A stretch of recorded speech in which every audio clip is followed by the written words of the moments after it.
এখন দুটো বলদের মধ্যে প্রচুর মিল। এক জায়গায় এখন সবুজ ঘাস খেয়ে বেড়াচ্ছে। হঠাৎ একটা সিংহ তেড়ে এলো তাদেরকে খাওয়ার জন্য। কিন্তু সেই বলদগুলোর এত বড় বড় শিং দিয়ে এমন গোঁতাগুঁতি করলো যে সিংহ ভয়ে সেখান থেকে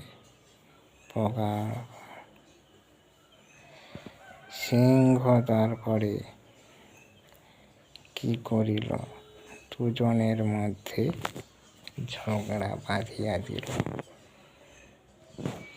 যার ফলে দুজনের মধ্যে ঝগড়াঝাঁটি হয়ে কথা কাটাকাটি হয়ে দুজন দুদিকেই হয়ে গেল। এবারে সিংহর কি হলো, সুবিধা হয়ে গেল। সিংহ এলো, এক একটাকে ধরলো, গপাগপ খেয়ে নিল।